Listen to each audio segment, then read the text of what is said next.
클리블랜드 대 필라델피아부터 하겠습니다. 클리블랜드는 지금 연승 행진 중이죠. 9연승 달리고 있고 더구나 최근에는 모블리랑 갈란드 이런 친구들도 더해져가지고 상당히 강력하다. 그런 것들이 보이는데 자 9연승 기간 동안 클리블랜드가 득점이나 수비적인 면에서는 상당히 괜찮습니다. 특히 수비적으로 상당히 좋은 모습이 눈에 띄고 그 반대로 이제 필라델피아 엔비드가 없었던 기간 이제 9경기째가 돼요. 중간에 한 번 뛰긴 했으나 그 덴버전인가 포틀랜드전 그때 좀 몸이 안 좋아가지고 되게 부진했던 경기까지 포함하면은 사실상 엔비드가 지금 9경기 동안 그 아프거나 못 뛴 경기들인데 그 기간 동안 필라델피아가 공격도 부진하고 수비도 상당히 부진하게 눈에 띄죠. 그래도 필라델피아가 이제 라우리까지 데려왔고 다누엘 하우스 주니어라든지 여러 선수를 처분을 많이 했습니다. 힐드 데려오느라 여러 선수를 처분하고 했는데 개인적으로 필라델피아는 트레이드 시장을 아주 막 잘 보냈다 그렇게 보진 않아요. 저는 그래서 좀 전력상으로는 오히려 좀 마이너스 됐다는 생각이 들기는 들어.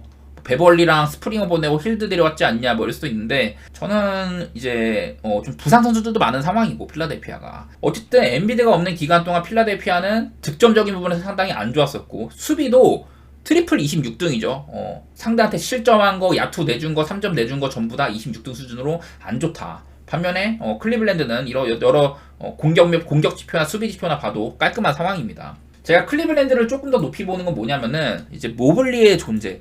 그동안 이 제러드 알렌이 모블리가 없는 기간 동안 되게 잘해줬거든요. 근데 모블리가 돌아오고 모블리가 수비도 여전히 좋고 공격도 좋아요. 뒤쪽에 보시면 이렇게 인액티브 결장한 기간들이 상당히 길어. 모블리가 쭉 거의 뭐 한 20경기가량 결장을 하다가 최근에 돌아와서는 뭐 출전 시간은 30분 미만으로 이렇게 하고 있기는 한데 클리블랜드에서 모블리가 출전 시간이 25분도 채 안 되거든요. 25분도 안 되는 기간 동안 경기당 15.7점에 야투율 62.5%, 3점 54.5%. 물론 경기당 3점을 2개도 안 던지고 있는 상황이긴 하지만 어쨌든 모블리가 외곽까지 가세해준다면 클리블랜드를 상대하는 팀이 굉장히 까다로워집니다. 이 모블리가 돌아와서는 인사이드도 인사이드고 외곽에서까지 존재감을 더해주고 있다. 이런 것들도 관찰이 되고 그래서 이 경기는 결국에 핸디가 가장 큰 문제예요. 클리블랜드가 9.5라는 이런 핸디를 받았는데 저는 이 경기는 좀 상성을 얘기를 하고 싶어. 자, 제가 이제 왼쪽이랑 오른쪽 아래에 있는 것들 이거를 이제 2024년 이후 제가 그전에는 이거를 올 시즌 전체로 했었어요. 그러니까 뭐 디펜시브 레이팅 올 시즌 전체 막 10월 달부터 해가지고 근데 이거를 싹 다 이제 2024년 접어들고 난 이후로 업데이트를 했거든요. 그래서 좀 이런 팀들의 특성을 봤을 때 일단 클리블랜드는 내 외곽 수비가 리그 최상급이고 상대의 야투율 억제도 1등 본인들의 이런 샷 효율도 2등 정도면 훌륭하고 그리고 미첼에서 파생되는 캐치앤샷 딱 이제 잡자마자 바로 올라가는 거 그런 것들 거기다가 클리블랜드는 이제 갈란드나 모블리가 빠져있는 기간 동안 대신해서 선발로 뛰던 샘 미첼이라든지 딘 웨이드 이런 친구들이 한창 잘해줬었고 이제 걔네들이 벤치고 간 거잖아요. 그래서 주전들도 여전한데 벤치까지 훨씬 더 좋아졌다. 그래서 저는 약간 이제 지금 완성형 팀이다 그렇게 생각을 하거든요. 근데 어쨌든 클리블랜드가 이렇게 내 외곽 수비가 상당히 강력하다는 거 먼저 얘기를 하고 필라델피아를 보면은 일단 지금 엔비드가 없는 와중 그리고 바툼 같은 이런 윙들도 많이 없는 와중에 2024년 이후에 필라델피아는 상대한테 오펜스 리바운드도 오지게 많이 따이고 그리고 상대한테 자유투도 굉장히 많이 주고요. 본인들도 많이 좀 쏘기는 하지만은 여기다가 이 필라델피아가 리그에서 제가 여기는 못 적어놨는데 2024년 이후에 필라델피아가 리그에서 3점슛 시도가 29.5회로 경기당 3점슛 시도가 가장 적은 팀입니다. 그래서 좀 인사이드 혹은 이제 안쪽에서 이렇게 좀 드라이브 시도 이런 것들을 많이 하는 팀이라는 건데 상성상으로 클리블랜드 같은 팀한테는 외곽에서 해결을 봐야 돼요. 왜냐면 인사이드가 모블리랑 알렌이 버티는 굉장히 산성 같은 팀이니까. 근데 필라델피아가 외곽 활용이 좀 이렇다면은 저는 상성적으로는 클리블랜드를 좋게 볼 여지가 많지 않나.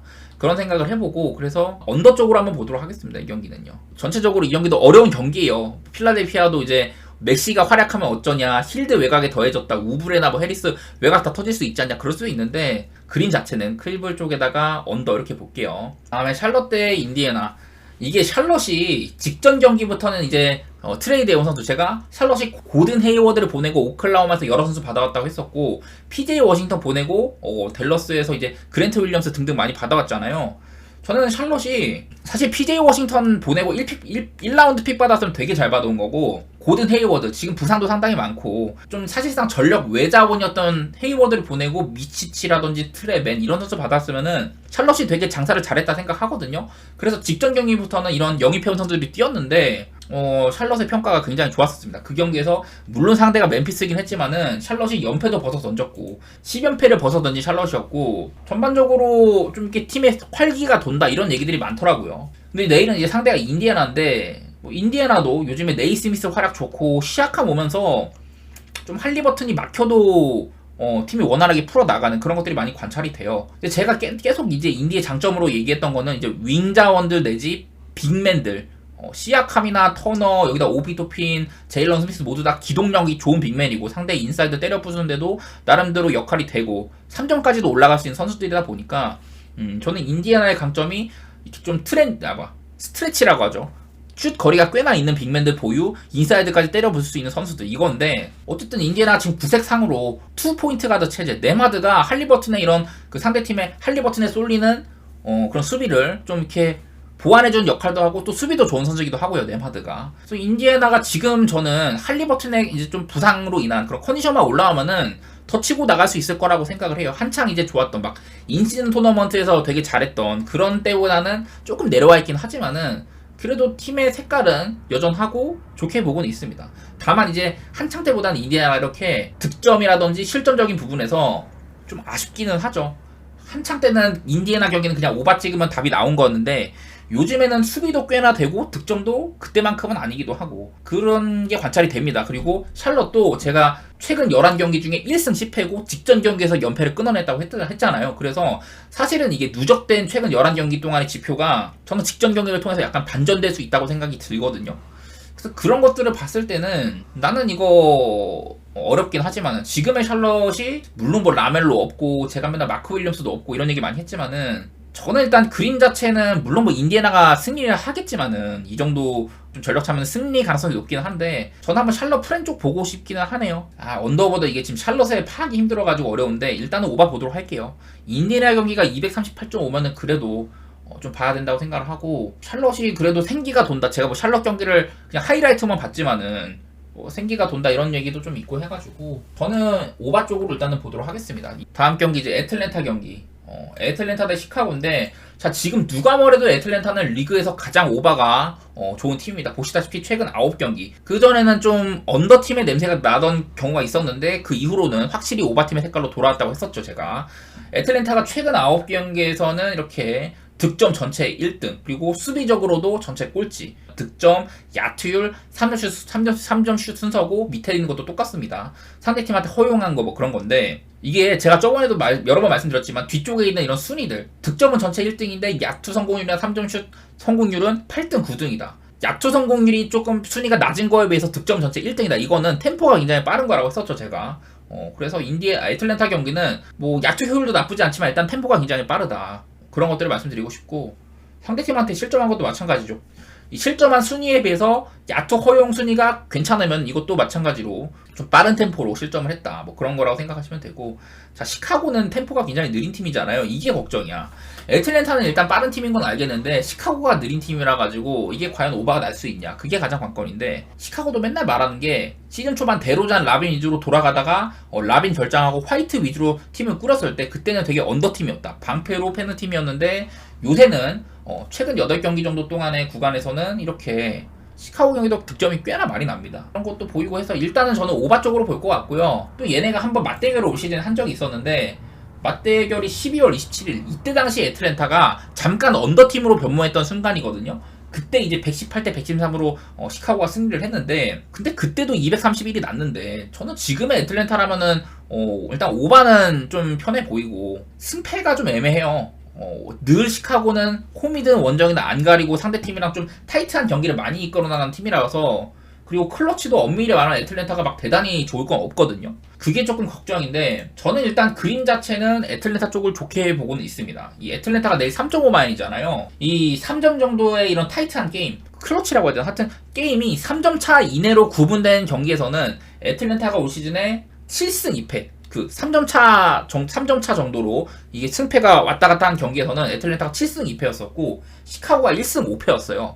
결국 그래서 클러치는 애틀랜타가 조금 더 좋다. 그런 것들도 생각하면은 저는 일단 애틀랜타 쪽으로 게임을 보도록 하겠습니다. 이제 하나 아쉬워지는 거라면 애틀랜타가 2024년에도 오펜스 리바운드가 전체 2등 수준으로 많이 하는 팀인데 내일은 언더사이즈 센터인 기동력 좋은 오콩우가 또 나설 텐데 카펠라가 없다는 점이죠. 여기다가 페르난도도 지금 퀘셔너블이고, 그래서 높이상으로는 시카고가 괜찮다. 종종 시카고가 투빅을 쓸 때가 있거든요. 드러먼드 활용을 해서 솔솔했던 적이 많아. 근데 요새는 그걸 오락가락 하더라고. 나는 내일 같은 날은 시카고가 부세비치랑 드러먼드 투빅 쓰고 애틀랜타 이런 오펜시브 리바운드 시도를 조금 저지를 한다면은 좀 좋게 갈 여지도 있는 것 같아. 애틀랜타의 낮은 높이도 좀 이용을 하고. 그래서 이게 좀 예측이 쉽지는 않은데 일단은 저는 애틀랜타 쪽을 좋게는 볼게요. 아무래도 애틀랜타가 이렇게 오바 게임 하면서 챙겨간 경기들도 많았고, 애틀랜타 쪽을 조금 더 좋게 보도록 하겠습니다. 요즘에 제가 애틀랜타 경기를 많이 가는데 내일은 시카고가 좀 애매한 팀이라서 약간 걱정이긴 하네요. 토론토 대 샌안토니오, 사실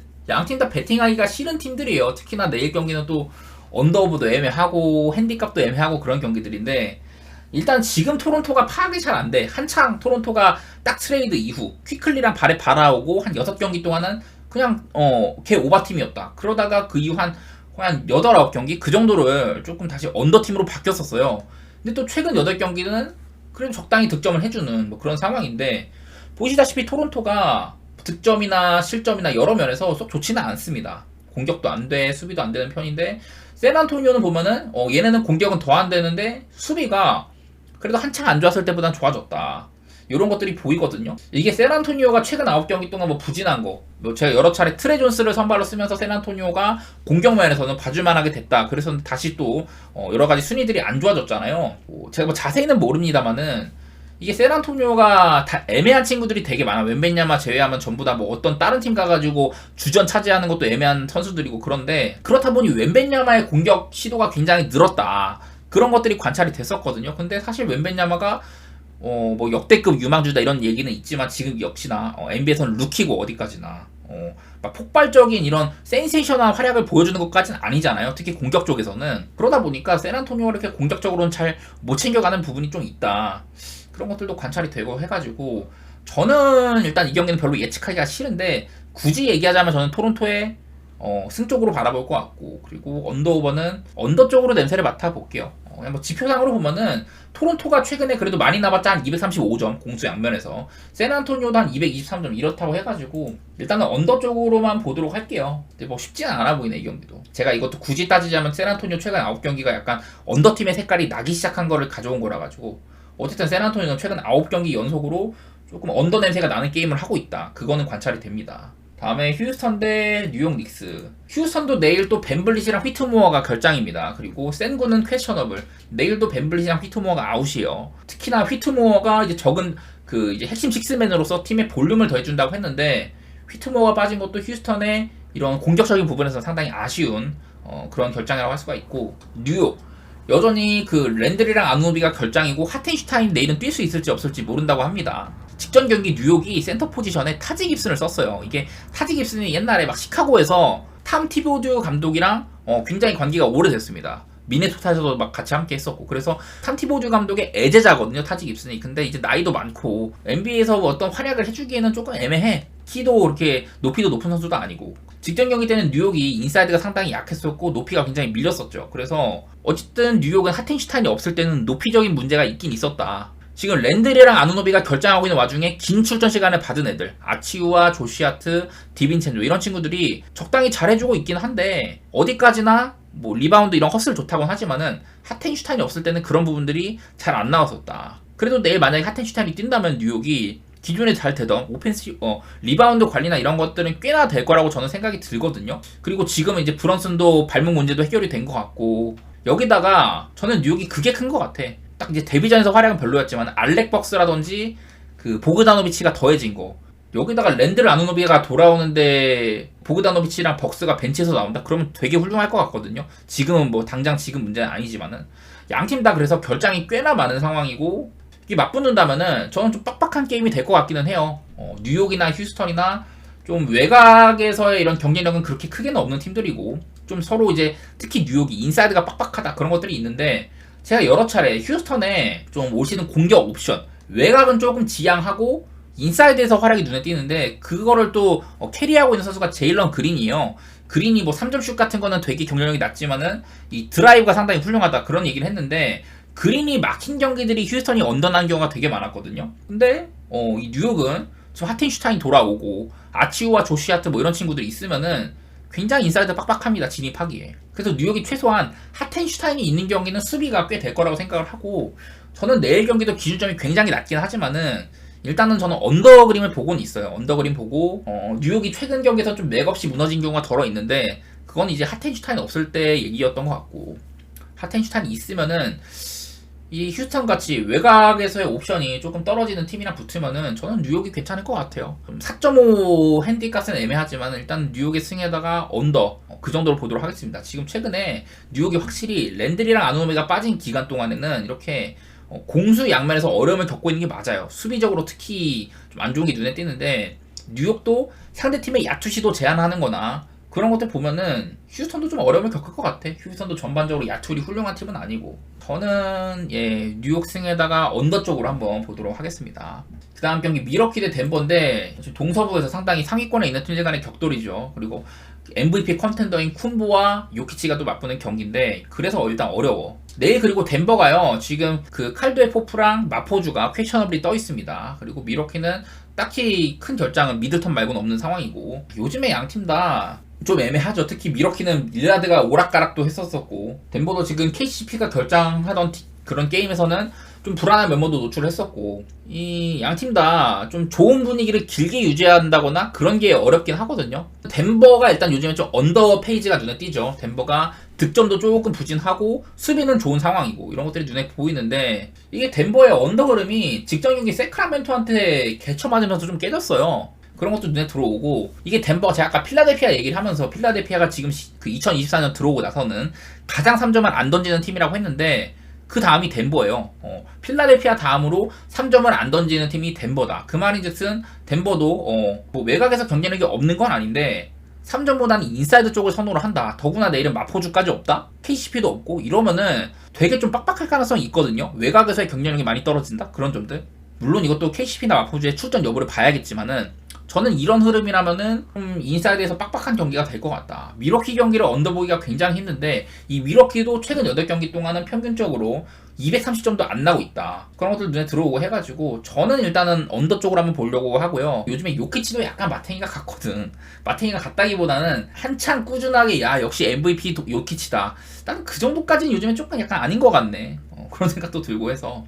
반대로 미러키도 쿤보가 이렇게 인사이드 빡빡한 게임을 하면은, 그러니까 릴라드나 이런 다른 친구들이 외곽에서 조금 이렇게 길을 터줘가지고 쿤보의 인사이드 드라이브 동선을 만들어줘야 되는데, 서로 간에 이렇게 좀 인사이드 빡빡한 게임을 한다면은 저는 그것도 나름대로 쿤보도 좀 득점력에서는 약간 손해를 보지 않을까 싶어가지고 일단 언더를 보는 건데요. 그냥 이거는 물론 출전 여부를 살펴야 돼. KCP나 마포드 출전 여부를 살펴야 되는데, 저는 지금 현재 조건에서는 그래도 홈팀 미러키를 조금이나마 좋게 볼 수 있지 않을까. 이 덴버도 그 올 시즌 홈에서는 21승 4패, 원정은 15승 13패고요. 이 미러키도 홈에서는 12승 6패, 원정 12승 13패 이런 식으로 양팀 다 홈이나 원정 성적이 되게 극명하단 말이야. 그런 것들을 생각을 했을 때는 저는 덴버가 원정 가면은 득점이 한 9점 정도 빠지는 것도 있고, 그런 것들 고려하면은 저는 미러키 쪽을 조금이나마 좋게 보기는 볼 텐데 되게 어려운 경기라고 생각합니다. MVP 컨텐더리 맞붙는 만큼 이런 경기는 참 예측하기가 어렵죠. 일단은 저는 미러키 승에다가 언더 쪽으로 한번 보도록 할게요. 다음 멤피스 대 뉴올리언스. 지금 이 경기도 거의 패스에 가깝기는 한데, 왜 그러냐면은 이거 기준점이 되게 빡세요.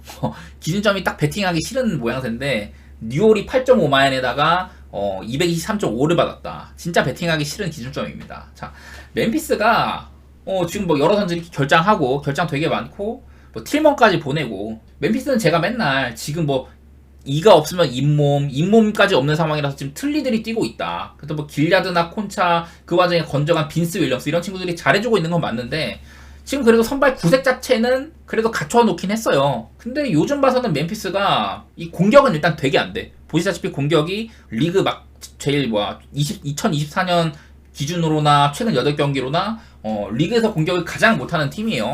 3점 같은 거는 그래도 봐줄만 한데, 평균적인 야투율이 43.4%밖에 안 되고 평균 득점도 103.3점, 되게 공격이 안 되는 팀인데, 실점 같은 경우도 리그에서 야투율이 상대팀한테 야투를 가장 높은 확률로 허용을 한다. 3점 슛도 꽤나 높이 허용하고. 근데 실점 자체는 18등이다. 이거는 멤피스의 템포가 굉장히 느리다는 거거든요. 그 좀 약간 멤피스 경기가 늑농구 냄새가 많이 나.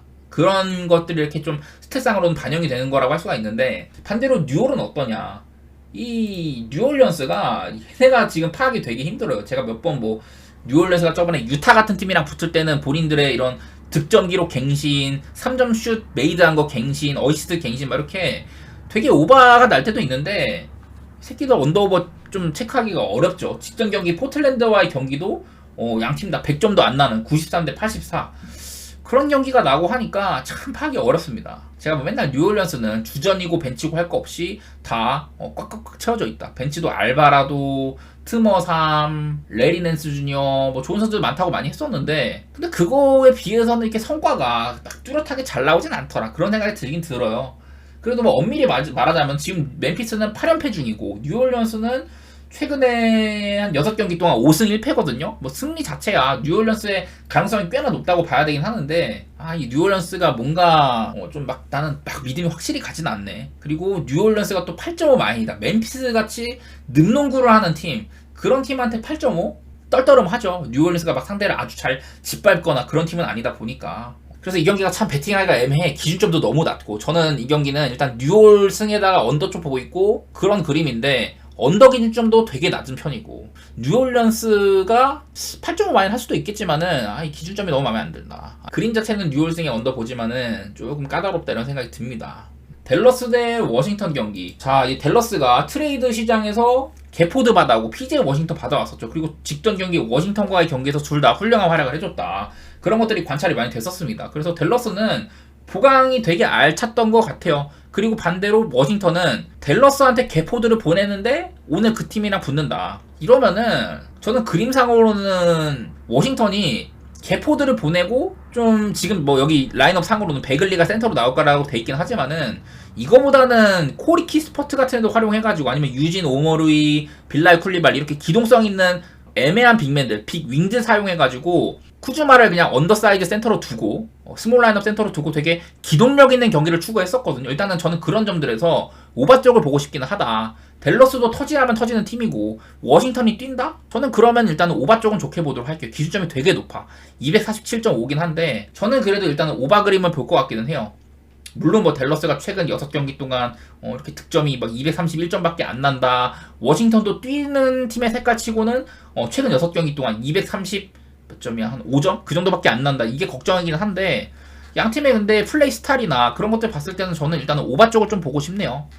기본적으로 워싱턴이 그렇다고 막 수비가 요즘에는 조금 나아졌지만 상대팀한테 턴오버 유발도 2024년 이후로는 3등 정도로 잘하고 있고, 상대 야투 시도도 꽤나 제한을 하고 있다. 이런 것들이 관찰이 되긴 하는데, 저는 일단 오바 게임 생각을 해보도록 하고, 요즘에 댈러스 경기가 최근 5경기 막시 클레버를 센터로 세우고 난 이후에는 4승 1패로 좋기도 하고, 그리고 조시 그린 얘기도 좀 해보고 싶어요. 댈러스에서 이 조시 그린에 대한 시각들이 약간 애매해. 이 친구가 뭐 운동 능력 좋고 기동력 좋고 그런 건 맞는데, 워낙에 막 애매한 자원이지만은 이 친구가요 이렇게 좀 결장이 길었었거든요. 근데 지금 결장한 이후에는 되게 긴 시간 동안 꾸준하게 출전을 하고 있어. 특히나 특정 시점부터는 30분 이상 이렇게 뛰면서 좋은 활약해주고 있는데, 이런 제가 노란색으로 표시한 기간 동안 22경기 결장을 이렇게 많이 하던 이후로 22경기 동안 지금 경기당 10점 정도, 그리고 야투율 52.4%, 3점이 43.8%다. 훌륭하거든요. 제 관점에서는. 요즘에 경기 보면은 조시 그린 왜 이렇게 운동력 막 살아있고, 그 트랜지션에도 좋은 이런 활약 보여주고, 찬스 나면은 오픈 3 같은 거 잘 때려주고,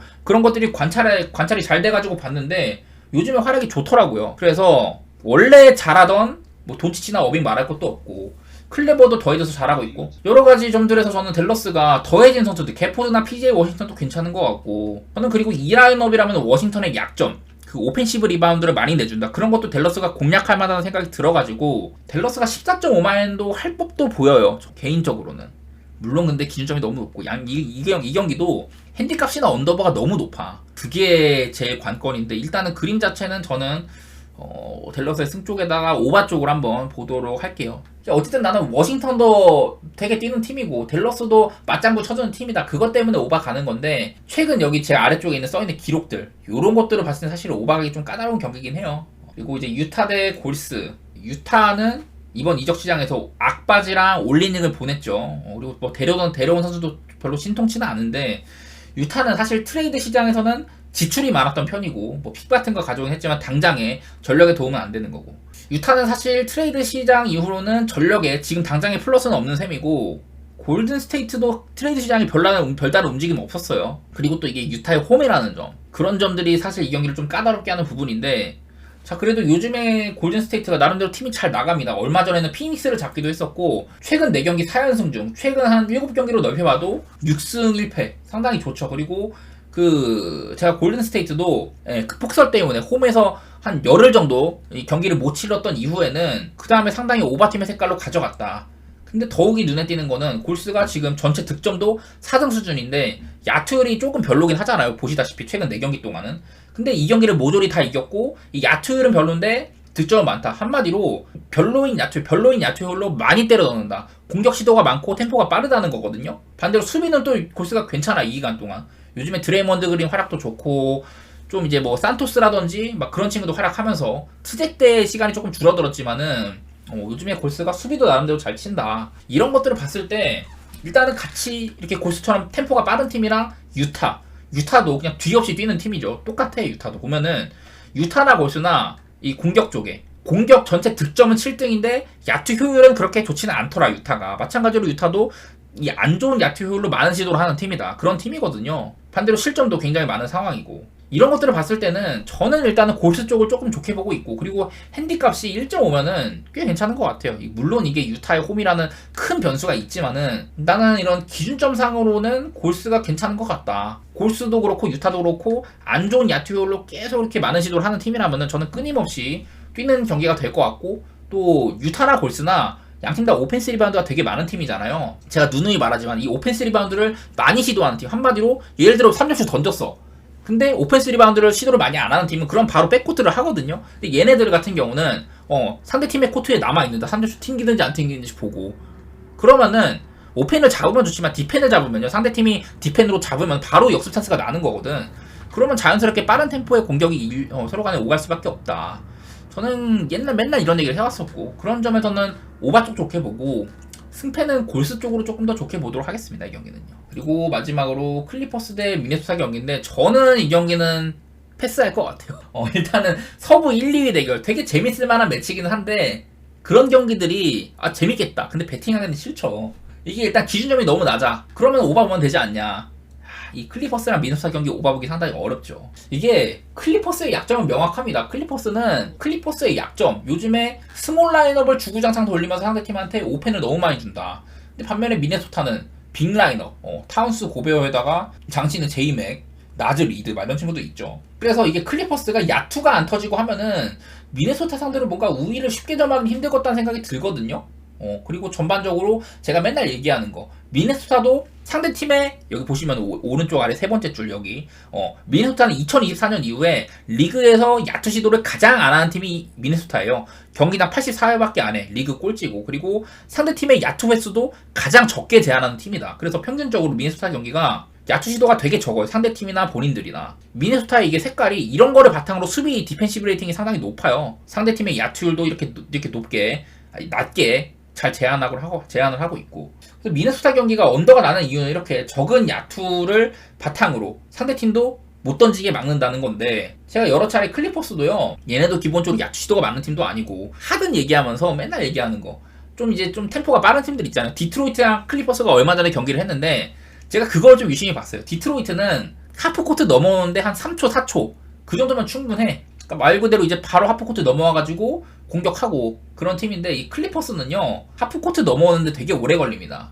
24초 공격 제한 중에 하프코트를 8초 안에 넘어야 된다는 룰이 있잖아요. 하든은 그거를 최대한 많이 쓰는 선수예요. 그리고 그 하든이 이게 훌륭한 플레이 메이커다 보니까 뭐 본인이 이제 아이솔도 가능하고 외곽도 가능하고 빅맨 사용해갖고 투맨 게임도 가능하고, 빅맨이 스크린 걸어주면 본인이 바로 올라간다든지 빅맨한테 픽앤롤 뭐 그런 거 다 가능하잖아. 그래서 빅맨과의 투맨 게임도 가능하고 외곽으로 패스 뿌려가지고 3점 찬스 만드는 것도 가능하고, 그냥 하든은 이런 세트 오펜스를 되게 선호하는 선수란 말이에요. 그래서 양팀 다 좀 되게 천천히 하는 경기가 되지 않을까.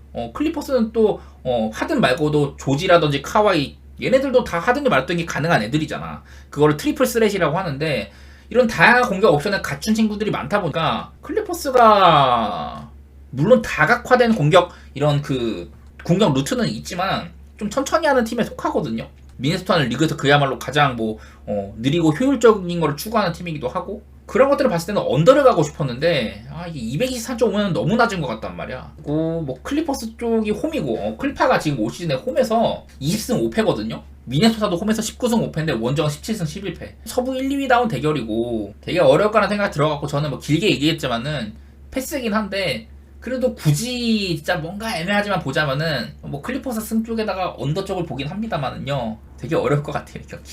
재미는 있겠지만은 배팅하기 싫다. 유벤투스 대 우디네세. 사실 이 유벤투스랑 우디네세가요 둘 다 유니폼이 비슷해요. 이제 이탈리아에서는 유벤투스의 줄무늬 유니폼, 검정색 흰색 유니폼을 비안코네리라고 하는데 우디네세도 비슷한 유니폼이죠. 그래갖고 얘네가 이제 옛날 한창 우디네세가 조금 셌었을 때 그때는 뭐 비안코네리 더비라고 해가지고 나름대로 꽤나 잘 재밌었던 경기였었습니다. 근데 요새는요 우디네세가 이제 선수들을 너무 팔고 구단주도 이제 와포드도 막 이끌고 하다 보니까 우디네세 투자를 좀 줄였어. 그래서 최근에는 이렇게 유벤투스가 우디네세 상대로 6승 1무 2020년대 이후로는 6승 1무로 강세를 보이고 있는 편이고 옛날에는 조금 더 이렇게 유벤투스가 어려움을 겪던 시절도 있었는데 오늘 유벤투스의 홈이잖아요.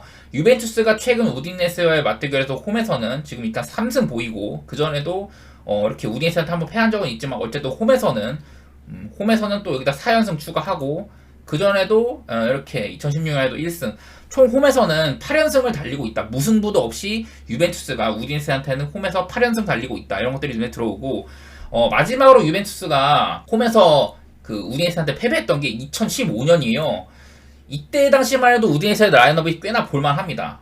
저도 이때 한창 막 축구 많이 보고 이럴 텐데 이날 뭐 시릴 테레오란 선수가 그 결승골 집어넣었는데 이때 당시에는 디나탈레도 있고 했었지만은 나이가 너무 많았고 그때 우디네세 에이스는 시릴 테레오였거든요. 그리고 여기 페르난데스가 바로 이제 메뉴의 브루노 페르난데스예요. 부페.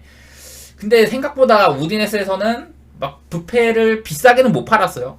우디네스가 산포도리아에 팔고 산포도리아에서 다시 이제 그 포르투갈의 스포르팅 리스본에 가서 스포르팅 리스본에서 이제 비로소 페르난데스가 이런 뭐 득점력 같은 거 대폭발 시켜서 메뉴로 갔는데 이때 당시에는 우디네스에서 부페가 막 대단히 막 각광받지는 못했었고 제가 맨날 얘기하던 이라크의 유일한 그 유럽 리거 알리아드난도 이때 뛰었었고 파라과이의 피리스라든지 나름대로 이때 당시에 우디네스도 꽤나 볼만했었습니다. 뭐 벤치에도 이렇게 그 두반 사파타 같은 애들 있고 비드머도 한창 오랫동안 뛰었었고 뭐 그냥 이때 당시만 해도 우디네스가 지금보다는 훨씬 경쟁력이 있었던 시절이에요. 뭐 이때 유벤투스도 챔피언스리그 결승 막 찍고 하던 시절인데 포그바도 유벤투스 한창 잘 나가고 그리고 여기에 있는 로베르토 페레이라가 우디네스에서 잘해가지고 유벤투스를 갔다가 와포드 찍고 다시 우디네스로 리턴한 케이스죠. 옛날 맞대결 얘기를 하면 나름대로 우디네스가 유벤투스 상대로는 2015년 이런 때는 원정승까지 거둘 정도였지만 최근 유벤투스가 홈에서는 8승 그리고 맞대결도 전혀 뒤처질 게 없다 그런 얘기도 들어보고 유벤투스가 일단은 홈에서는 홈 말고 뭐 전체적으로 시즌 전체로 봐도 굉장히 단단하죠. 쭉 일단 사스올로한테 1패 있고 쭉 또 앉으다가 얼마 전에 인터밀란이라는 리그 내 거함한테 한번 쓰러졌던 바가 있긴 했었습니다. 올 시즌 유벤투스 홈 전적 보면은 이렇죠. 이렇게 유벤투스 지금 올 시즌 홈에서 10승 3무 좋습니다. 충분히 좋고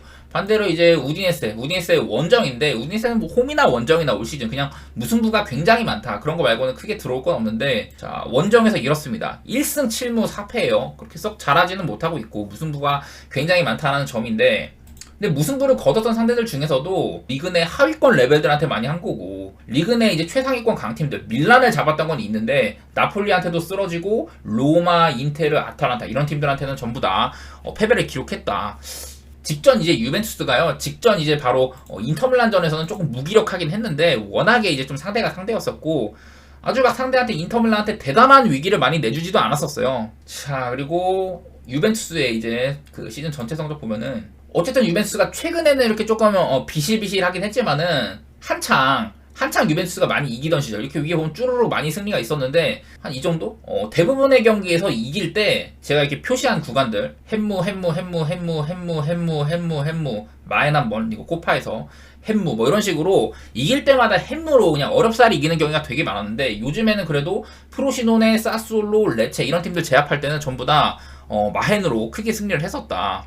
이런 엠폴리전 같이 17분 만에 밀리크 퇴장당했던 이런 사고가 아니면은 그래도 지금 유벤투스가 꽤나 봐줄만하다 그런 상황이거든요. 어지간해서는 제가 우디네스 상대로 유벤투스가 우위일 거라고 생각을 하고 있고 우디네스도 생각보다 이제 전력 유출이 많지는 않았다 그거 말씀드리면은 얘네는 맨날 선수 많이 처분하는 편이고 이번 이적 시장에서도 팀의 이제 에이스인 사마르지체라든지 그리고 로브리치, 비올 이런 친구들 슬로베니아 듀오 거기다가 이제 초장신 공격수 202cm짜리 로렌조 루카 이런 친구들을 다 지키기는 지켰어요. 그래서 전력 손실도 별로 없었고 뭐 우디네스가 그래서 어느 정도 까다롭다고 얘기할 만은 한데 그 우디네스는 주장 제가 아까 로베르토 페레이라 잠깐 말씀드렸었는데 이 친구가 우디네스에서 잘해서 유벤투스 갔다가 와포드 갔다가 다시 세리아로 리턴했다고 했는데 기록도 괜찮고 꾸준하게 출전하고 있고 그런 선수인데 핵심이자 주장인 페레이라가 오늘 그 경고 누적으로 징계인가? 하여튼 뭐 그런 걸로 결장이에요. 그리고 유벤투스는 오늘 블라우비치 부상이라든지 다닐루가 옛날에는 욕 많이 먹었었죠. 레알 시절이나 막 그럴 때 욕 많이 먹었는데 유벤투스 와서는 최근 몇 년 동안은 꾸준하게 좋은 활약해주고 있거든요. 다닐루의 징계 결장이나 블라우비치의 결장이 아쉽긴 하자. 저는 그래도 이 경기는 유벤투스 승쪽 보는 게 맞다고 생각이 들고 제가 뭐 여러 가지 이렇게 점검을 해봐도 유벤투스 쪽에 대단한 하자를 얘기하기는 어려워요. 유벤투스가 뭐 이변을 물론 언제든 이변이 발생할 수 있지만은 유벤투스가 일단은 잘 안 지는 팀이고 이런 것들을 좀 생각을 해보면은 저는 오늘 경기 유벤투스의 승 보는데 햄무냐 마헨이냐 뭐 이런 것들을 고려했을 때는 저는 유벤투스가 마헨을 해볼 만한 상대라고 생각이 들어요. 이 경기 유벤투스 일반승 1.32면은 저는 그런 거는 안 가고 물론 제가 햄무를 좋아하긴 하지만은 이 경기는 저는 마헨 쪽으로 보도록 하겠습니다. 유벤투스가 딱히 실점을 할 것 같다는 생각은 많이 안 드는 것 같아요. 그리고 다음 경기 이제 알메리아 대 빌바오 경기인데 자 먼저 알메리아 얘기하겠습니다. 알메리아가 이건 일단 눈에 보이시는 홈전적이거든요. 홈에서 5무 6패인데 그럼 원정은 어떤데? 오늘 일단 홈 경기긴 하지만 원정은 어떤데? 원정은 더 안 좋아요. 이렇게 원정은 1무 11패입니다. 이런 식으로 알메리아는 올 시즌에 라리가에서 승리가 없는 팀입니다. 아예 승리가 없어요. 여기서부터 올 시즌 라리가 전적인데 쭉 보면은 아예 승리가 없다. 올 시즌에 6무 17패로 라리가 단독 꼴찌이고 승리가 그냥 말 그대로 없는 팀이고 23경기 동안 그리고 패배하는 와중에 17패 중에 1점차 패배. 햄무는 생각보다 꽤 많았어요. 햄무가 10번. 근데 아까 원정 11패 중에 햄무가 7번. 특히나 연속으로 7번 원정에서는 7번 연속으로 햄무를 내주고 있는데 홈에서는 5무 6패. 3번이 햄무였다. 이런 것들이 발견이 되는데 무튼 뭐 햄무 냄새도 어느 정도는 맡고는 싶다. 그런 얘기를 드리고 싶고 다음에 빌바오 보면요. 이게 빌바오 성적인데 오늘 빌바오가 이제 원정 경기죠. 홈에서는 올 시즌 딱 이제 레알 마드리드와의 시즌 초반 경기 거의 개막전쯤 그쯤 빼면은 계속 홈에서는 잘하고 있어요. 뭐 연승행진 달리고 있기도 하고 중간에 이제 코파델레이는 빼야 되지만 어쨌든 홈에서는 좋은 분위기를 유지하고 있는 건 맞는데 원정은 그래도 다소 아쉽죠. 물론 이렇게 좀 이긴 경기도 많긴 하지만은 원정이 조금 아쉽습니다. 여기서부터 올 시즌 원정 이렇거든요. 8승 4무 3패. 근데 뭐 이 가운데는 뭐 코파델레이도 덜어 섞여 있기도 하고 빌바오의 분위기가 좋다고 일단 얘기할 수 있을 것 같고요. 자 오늘 빌바오도 꽤나 결장이 많고 알메리아도 아쉬운 상황이거든요. 먼저 빌바오, 니코 윌리엄스, 루케, 베렌게르 얘네들은 나름대로 다 주전급들이라고 봐야 되는데 주전급 내지 핵심 로테 그 정도로 봐야 되는데 결장한다고는 니코 윌리엄스 출전 시간 많은 축에 속하고 제가 이거 지금 그 선수들 출전 시간 순으로 본 거거든요. 빌바오의 출전 시간 순으로 꽤나 많은 시간을 뛴 니코 윌리엄스 결장 그리고 루케 수비진 중에 많은 시간 뛴 선수인데 결장 그리고 알렉스 베렌기르 핵심 로테이션 그 공격수인데 이 친구 올 시즌 4골이나 넣었지만은 오늘 결장 이런 식으로 빌바오의 결장이 꽤나 많은 상황이긴 합니다. 근데 자 알메리아는 뭐니 해도 레오 바티스탕 결장이 가장 눈에 띕니다. 자 레오 바티스탕은요 이 친구가 옛날에 꼬마에서도 뛰었었고 그리고 뭐 에스파뇰이나 또 레알 베티스에서도 본 것 같고 오랫동안 이제 라리가에 머문 선수기도 하고 이 축구 지능이 상당히 높아요. 세컨탑으로서 메이킹도 되고 뭐 여러 가지 플레이들을 할 수 있는 뭐 알메리아 공격에서는 가장 그러니까 알메리아 그냥 팀 이름만 팀 중에서만 봐도 가장 네임 밸류도 높을 거고 에이스라고 볼 수 있는 선수인데 오늘 레오 바티스타의 직전 그 다이렉트 퇴장으로 오늘 경기도 빠질 가능성이 상당히 높습니다. 그리고 멕시코 국대 수비수 세자르 몬테스도 부상으로 오늘 아웃될 가능성이 상당히 높고요. 이런 식으로 빌바오도 주전급들이 꽤나 많이 빠지지만은 알메리아는 핵심이 빠지는 그런 상황이다. 이렇게 좀 나오거든요. 그래서 이런 결장 상황들도 뭐 빌바오가 아쉽기는 하나 알메리아도 마찬가지로 전력 누수가 상당하다. 그런 것들이 보이고 또 이제 마지막으로 맞대결 전적을 한번 볼 필요가 있거든요. 얘네도 맞대결이 좀 눈에 들어오는 게 있어. 자, 지금 한눈에 봐도 빌바오가 맞대결이 상당히 강했다는 게 눈에 띄죠. 맞대결에서 마지막으로 알메리아가 빌바오 상대로 승리를 거뒀던 게 2009년이다. 이런 것들 보이죠. 그때도 알메리아 홈이었는데 2009년 이후 지금 한 15년 동안 빌바오가 맞대결 10승 1무로 상당히 강했다. 이런 것들도 보이거든요. 저는 여러 이런 결장 같은 게 아쉽긴 하지만은 그래도 빌바오가 조금 더 선수 운용의 폭도 넓고 빌바오는 어느 정도 때울 수 있는 반면 저는 레오 바티스타는 저는 못 때운다고 생각하거든요. 알메리아가 그런 것들을 고려했을 때는 저는 빌바오 쪽을 보는 게 맞다. 그런 생각이 좀 드네요.